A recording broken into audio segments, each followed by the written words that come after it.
Nesse vídeo vamos tratar o que é o pecado. Vamos examinar os aspectos do pecado mais comumente referidos na Bíblia. E posteriormente, bom sexo, mau sexo. Satanás odeia tudo de Deus, incluindo o seu plano para a nossa sexualidade. A palavra de Deus ensina como alcançar satisfação sexual, bem como evitar desastre sexual. Vejamos a seguir. O que é pecado? Vamos examinar os aspectos do pecado mais comumente referidos na Bíblia. Ao longo deste curso bíblico, vemos que Deus explica o que é pecado. Mas agora vamos ver que as Escrituras nos dão uma visão ainda mais ampla e clara sobre o pecado. Assim, começamos esta lição examinando os aspectos mais comuns do pecado referidos na Bíblia. Ao mesmo tempo, vamos saber por que pecamos, para que possamos entender melhor a necessidade desse processo de conversão. Então, vamos avançar para os outros aspectos do arrependimento, do batismo e da conversão. De forma mais direta, como a Bíblia define o pecado. Todo aquele que pratica o pecado também transgride a lei, porque o pecado é a transgressão da lei. 1 João 3, 4, ara. A lei de Deus define a diferença entre o certo e o errado, entre o pecado e a justiça. Como Paulo explicou, pela lei vem o conhecimento do pecado. Romanos 3, 20. Qual é a essência da lei de Deus?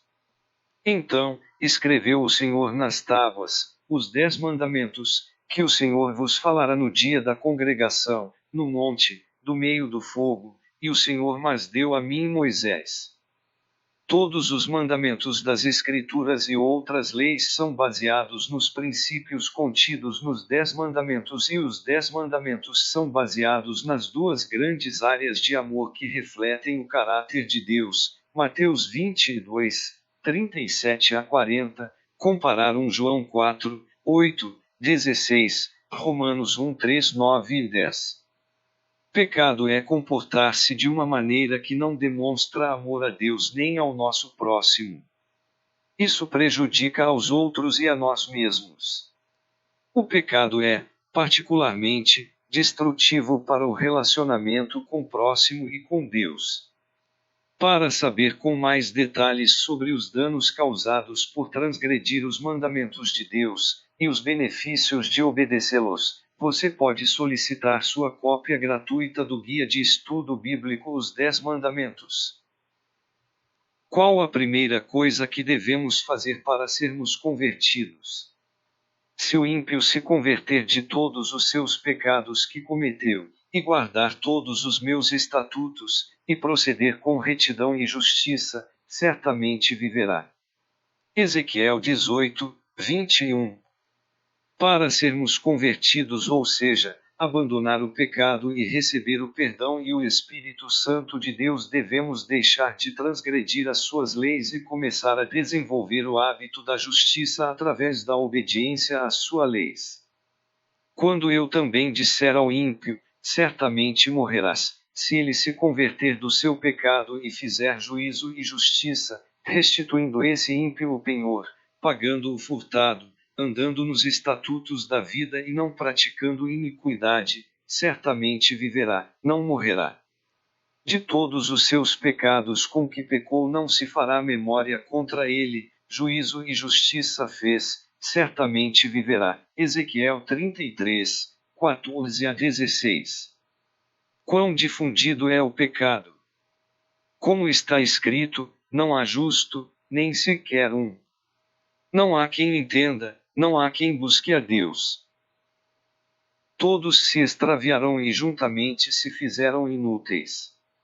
Não há quem faça o bem, não há nenhum só. Romanos 3, 10 a 12, comparar o versículo 23. A Bíblia nos relata que todos nós temos cedido às concupiscências e ao egoísmo da natureza humana, transgredindo assim as leis de Deus. Vamos analisar como a Bíblia retrata vários aspectos do pecado e, ao mesmo tempo, como explica a razão por que pecamos. Será que alguns pecados são facilmente reconhecidos e outros não? Ora, as obras da carne são manifestas: imoralidade sexual, impureza e libertinagem, idolatria e feitiçaria, ódio, discórdia, ciúmes, ira, egoísmo, dissensões, facções e inveja, embriaguez, orgias e coisas semelhantes. Eu os advirto, como antes já os adverti, aqueles que praticam essas coisas não herdarão o reino de Deus. Gálatas 5, 19 a 21, NVI. Quase todo mundo entende que esse comportamento escandalosamente agressivo, hostil e autoindulgente é prejudicial a todos. Mas nem todo mundo enxerga claramente a origem desse comportamento. Por isso, alguns aspectos do pecado não são tão óbvios, como aqueles Paulo descreveu aos Gálatas. Onde começa o pecado?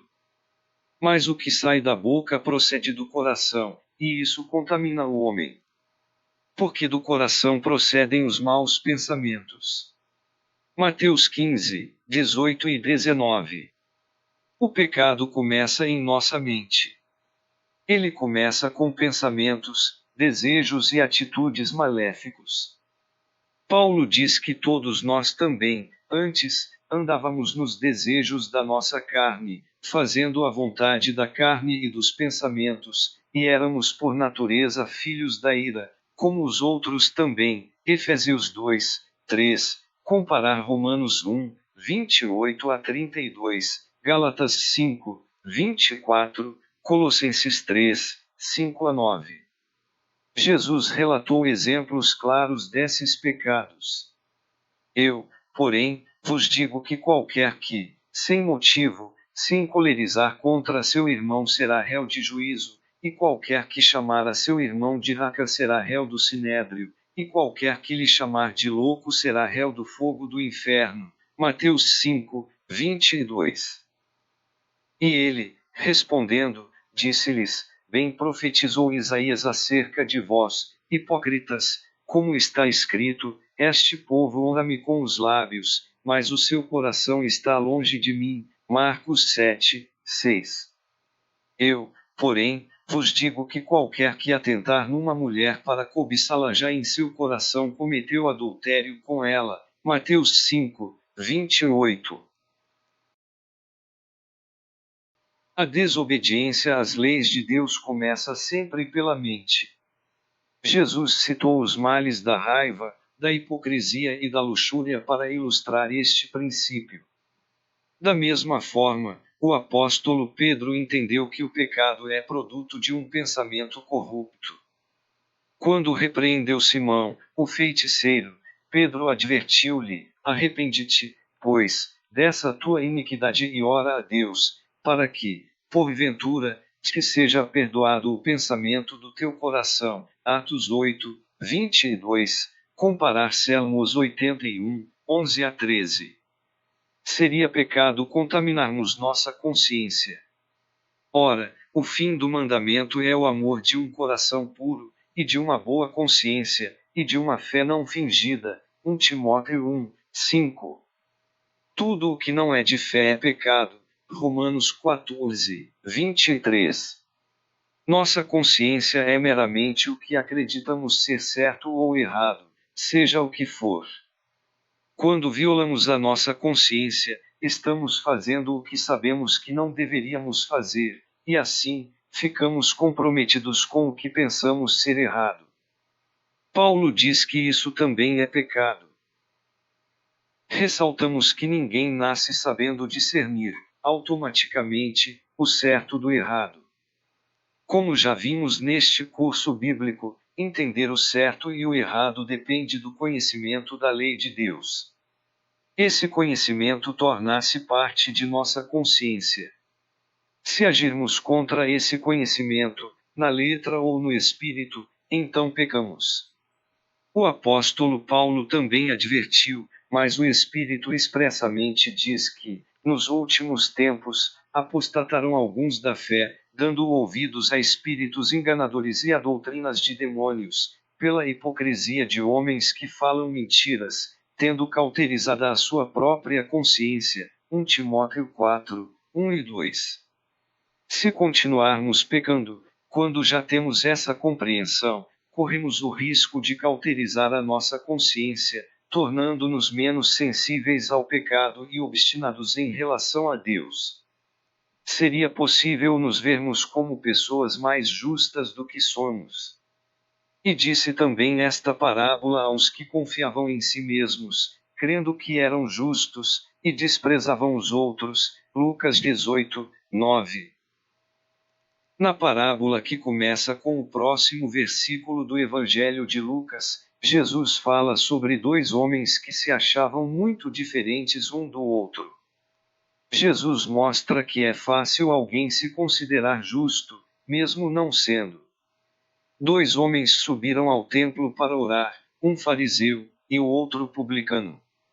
O fariseu de pé, assim orava consigo mesmo: ó Deus, graças te dou que não sou como os demais homens, roubadores, injustos, adúlteros, nem ainda como este publicano. Lucas 18, 10 a 13. O fariseu, membro de um corpo religioso respeitado, observava os requisitos extrínsecos da lei. Ele se mostrava justo diante dos outros, mas havia perdido a finalidade abrangente de todas as leis de Deus: o amor e o respeito ao próximo. Ele ainda, em seu coração, desprezava as outras pessoas. E mostrava a sua obediência exterior para se exaltar acima dos outros em vez de cultivar amor por eles. Ao contrário, o coletor de impostos, um homem de profissão detestável, que trazia a má fama de fraudar as pessoas, podia ver que ele era um pecador. Ele chegou diante de Deus arrependido, buscando o seu perdão misericordioso para que pudesse recomeçar a sua vida. Jesus concluiu a sua parábola dizendo: digo que este desceu justificado para a sua casa, e não aquele, porque todo o que a si mesmo se exaltar será humilhado, mas o que a si mesmo se humilhar será exaltado. Lucas 18, 14. Somente aqueles que se humilham o suficiente para reconhecer as suas atitudes pecaminosas, seus desejos e motivos podem encontrar o arrependimento verdadeiro. Aqueles que são justos aos seus próprios olhos continuam espiritualmente cegos.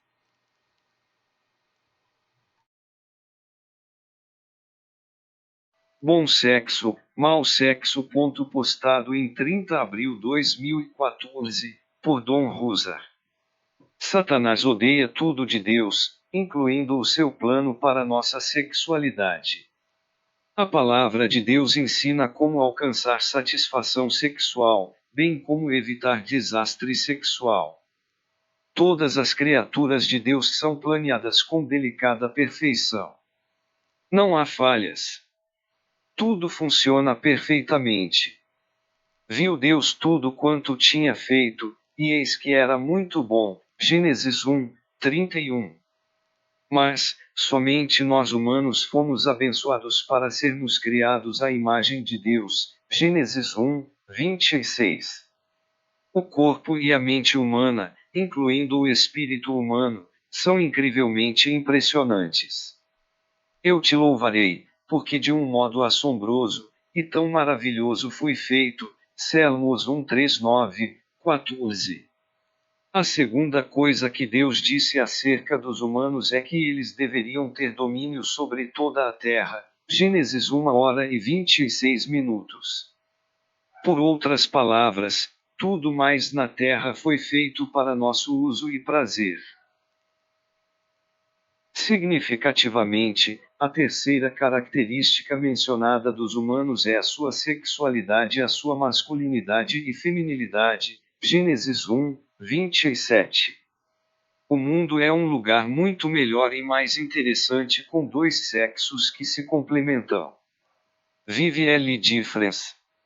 Deus Eterno disse: não é bom que o homem viva sozinho. Vou fazer para ele alguém que o ajude como se fosse a sua outra metade. Gênesis 2, 18 GLH. Principalmente, Deus estava se a referir ao plano de casamento, à união de um homem com uma mulher. É por isso que o homem deixa o seu pai e a sua mãe para se unir com a sua mulher, e os dois se tornam uma só pessoa. Gênesis 2, 24 GLH. Assim, Deus entende que eles formem uma família com a lealdade primária de um para com o outro. Bom sexo. Uma só pessoa quer dizer uma poderosa e permanente união que os levará a mais profunda intimidade física, mental e espiritual. Isso, claramente, quis dizer Deus ao incluir regularmente relações sexuais para estimular essa intimidade. 1 Coríntios 6, 16 a 20, 7, 2 a 4. Esse é o sexo bom, divino mesmo, preciosa dádiva de Deus para ser partilhada exclusivamente por marido e mulher. O que Paulo disse em 1 Coríntios 6, 20 sobre glorificai, pois, a Deus, no vosso corpo e no vosso espírito tem muitas aplicações. Contudo, o contexto mostra que Paulo se estava a referir especificamente à glorificação de Deus pela abstenção do sexo antes do casamento e então o completo gozo dele ao abrigo do matrimônio. Deus instituiu o casamento, mas lembremos-nos também que um desejo de casar deve ser muito menos importante que buscar primeiro o reino de Deus. Mateus 6, 33. O apóstolo Paulo em 1 Coríntios 7 até explica algumas vantagens fortes em se permanecer solteiro. Quando Deus ordenou o matrimônio, o seu plano era para que os casais tivessem filhos. Frutificai e multiplicai-vos. Gênesis 1, 28. Deus está no fantástico processo de grandemente expandir a sua família. Os filhos são uma grande bênção. Salmos 127 e 128. Especialmente preciosos à vista de Deus são os filhos santos, crianças sagradas, porque os seus pais são santos. Malaquias 2, 15, 1 Coríntios 7, 14. Mau sexo. Quaisquer relações ou atividades sexuais fora do matrimônio são más. São pecaminosas e diabólicas, pois transgridem as leis de Deus, adulteram ou poluem a santidade matrimonial, causam muito dano físico, mental, emocional e espiritual e blasfemem a profunda representação do casamento de Jesus Cristo com a Igreja. 1 Coríntios 6, 9 a 18, Efésios 5, 25 a 33, Apocalipse 19, 7 a 9. Os que querem desacreditar a Bíblia acusam Deus de ser repressivo, ascético, desmancha-prazeres e antissexo. Isto está longe da verdade. Deus foi quem nos desenhou, fez-nos sexuais, e instruiu os casais matrimoniais a serem ambos uma carne. Os cantares de Salomão descrevem o amor ideal do matrimônio, o qual é sensual e sagrado, apaixonado e puro. Pense-se, Deus cuidadosamente desenhou com todo o detalhe os nossos corpos e mentes, incluindo os nossos órgãos sexuais, hormonas, etc.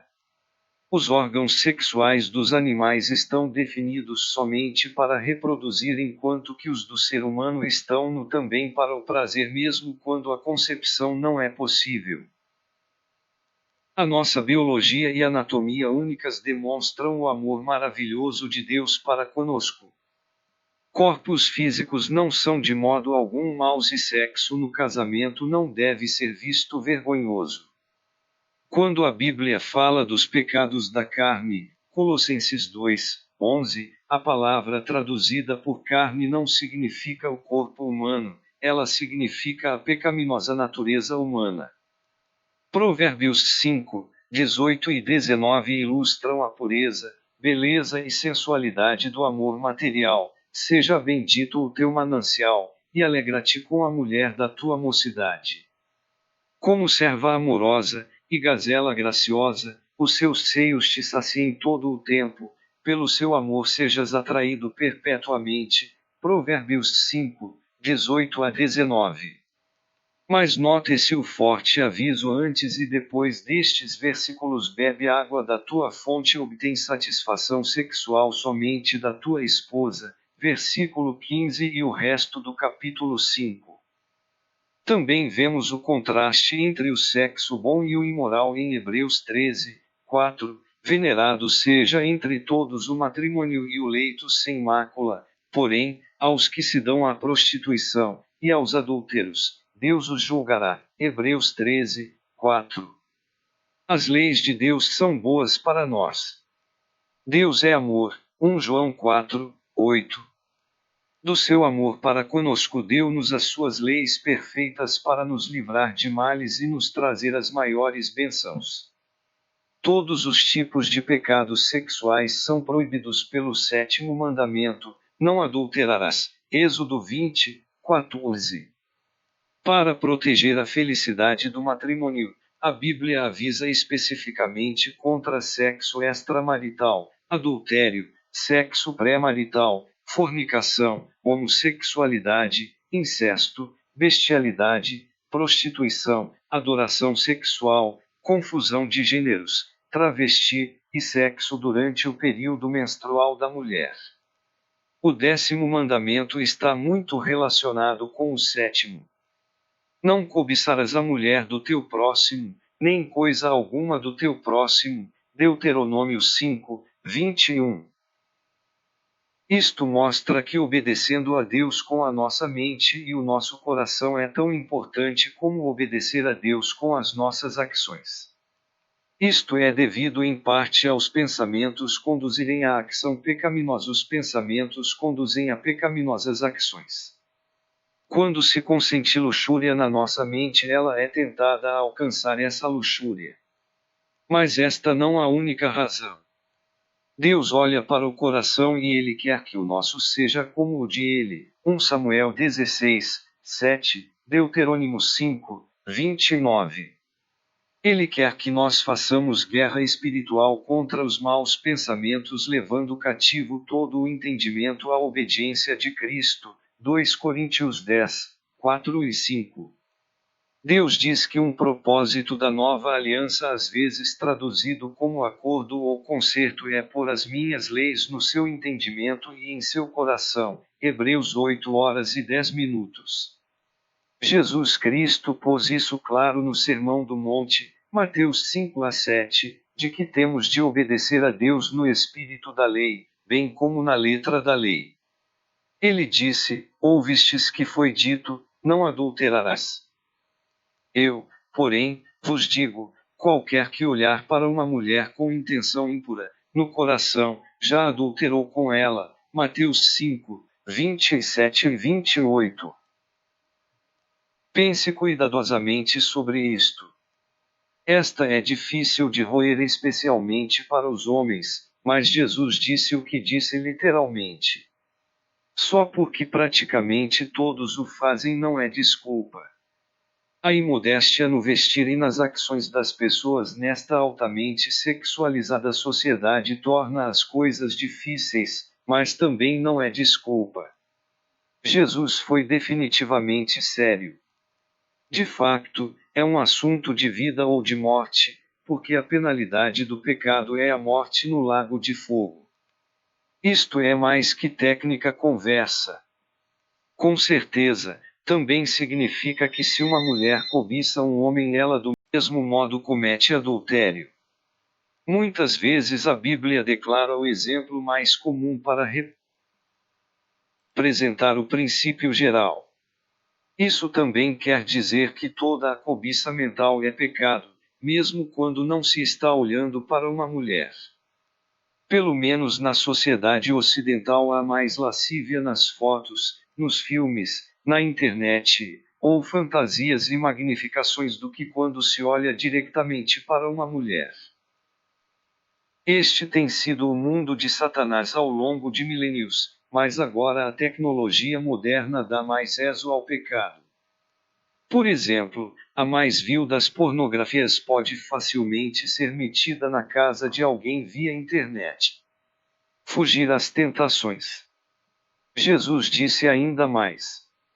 Nos seus 2 chocantes depoimentos que se seguem, referindo-se ao que tinha dito sobre a proibição de cometer adultério mentalmente, continuou dizendo: se o teu olho direito te faz tropeçar, arranca-o e lança-o de ti, pois te convém que se perca um dos teus membros, e não seja todo o teu corpo lançado no inferno grego. Gehenna. Mateus 5, 29.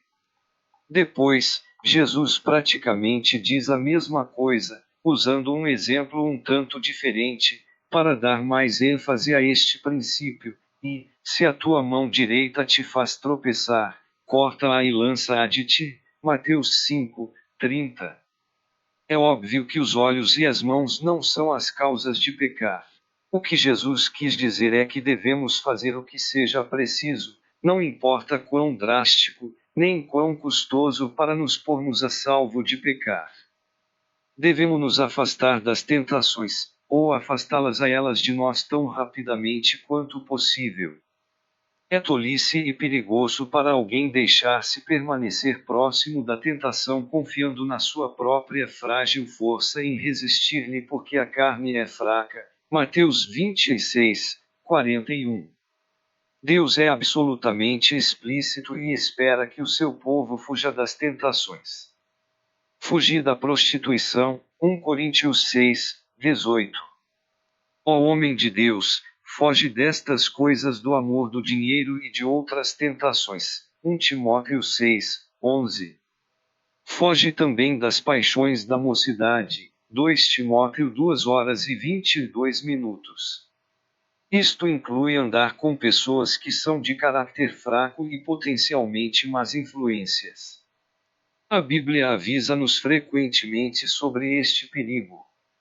Veja, Provérbios 2, 16, 4, 14 a 19, 5, 1 a 23, 6, 23 a 35, 7, 1 a 27, 9, 13 a 18, 13, 20, 14, 7, Romanos 16, 17, 1 Coríntios 5, 9 a 13, 15, 33, 1 Pedro 4, 4 e Apocalipse 2, 14, 20. O livro de Provérbios é um livro de sabedoria, e repare-se que os primeiros capítulos dele são largamente dedicados a avisar as pessoas em se manter afastadas de quem é provocativo e sedutor. De igual modo, temos de fazer o nosso melhor para nunca sermos má influência, para nunca sermos pedra de tropeço a alguém, para nunca causarmos escandalizar um destes pequeninos, que creem em mim, ai daquele homem ou mulher por quem o escândalo vem. 1 Coríntios 8, 9, Mateus 18, 6, 7. Os que são chamados por Deus para fazerem parte da sua igreja devem ter o maior cuidado em escolherem as companhias. 2 Coríntios 6, 14 a 18. Só devemos considerar casar com alguém com sejamos altamente compatíveis. Porventura andarão 2 juntos, se não estiverem de acordo. Amós 3, 3. A palavra de Deus esclarece que se alguém for chamado para a igreja de Deus, no Senhor, deve escolher, para casar, alguém no Senhor. 1 Coríntios 7 horas e 39 minutos. As coisas que Deus criou com o maior poder e potencial para o bem também têm o maior potencial para o mal. Uma delas é a nossa sexualidade. Uma parte extremamente importante do nosso caráter é a de como governamos a nossa sexualidade. Sexo imoral tem sido ao longo da história uma das grandes tentações, mesmo para os membros da Igreja de Deus e dos seus filhos. Praticamente todos os livros do Novo Testamento avisam acerca dos grandes perigos das tentações sexuais. Falando de filhos, pais, por favor, ensinem e preparem bem os vossos filhos e filhas. Permanecer moralmente puro quer dizer muito mais que não fazer sexo. Quando alguém pensa corretamente das relações sexuais como sendo o todo do processo da intimidade inicial e do despertar sexual até ao clímax e depois dele, tornasse claro que o envolvimento com qualquer parte disso à margem do matrimônio é contrário à vontade de Deus. Sexo oral e todas as alternativas de intercurso vaginal são de igual modo proibidos. Muito do que tem vindo a ser dito acarinhar, acariciar, passar tempo, mexer com uma garota, etc., foi entendido por Deus ser intimidade, estimulação, namoro e preliminar estímulo sexual que seria especial e sagrado para um marido e esposa porque eles nunca tinham sido compartilhados com mais ninguém.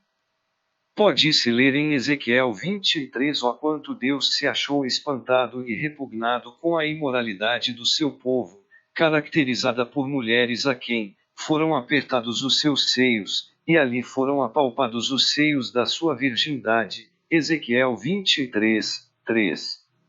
Se é solteiro por favor protegei até casardes o que é incrivelmente valioso a vossa virgindade. Virgindade é uma bela palavra. Falamos de floresta virgem, de terra virgem e de lã virgem. Isso quer dizer por usar, intacto, inteiro, por desbravar, incorrupto, inocente ou sem mancha. Não acordeis nem desperteis o meu amor, até que estejas casado. Cantares de Salomão 2, 7. Se uma pessoa já perdeu a virgindade antes de casar, ela deve dedicar-se ao que é chamada a segunda virgindade. Isto é, arrepender-se profundamente, abster-se de sexo até casar e pedir a Deus: cria em mim, ó Deus, um coração puro. Salmos 51, 10. Deus misericordiosamente responderá com gradual cura e limpeza da mente e do coração. A Igreja é uma virgem pura para Cristo, esperando pela sua vinda e as bodas do Cordeiro para sua noiva. 2 Coríntios 11, 2, Apocalipse 19, 7. Possamos nós profundamente inspirar a seguir este padrão de lealdade, paciência e pureza. Então, quando uma pessoa confia em Deus a ser o seu casamenteiro e quando finalmente se casar, ele ou ela podem saborear as completas bênçãos de Deus, sem qualquer vergonha ou manchas mentais ou emocionais. Tal pessoa poderá dizer: eu sou do meu amado, e o meu amado é meu. Cantares de Salomão 6, 3. Abra seu coração. Você é pecador. Jesus sofreu por você na cruz, pagando a penalidade em seu lugar. Morreu, foi sepultado sem pecado. Se você aceitar isso em sua vida e confessar com sua boca a Jesus como Senhor e Salvador, você será salvo. Romanos 10, 9. Se você quer ser salvo e fazer parte da Igreja de Jesus, diga agora com fé: aceito Jesus Cristo como meu Senhor e Salvador. Foste selado com o Espírito Santo. Veja Efésios 1, 13 e 14. Os nutrientes para sua alma e seu espírito são: amar a Deus sobre todas as coisas e amar ao teu próximo como a ti mesmo. Veja Mateus 22, versículo 37 e 39.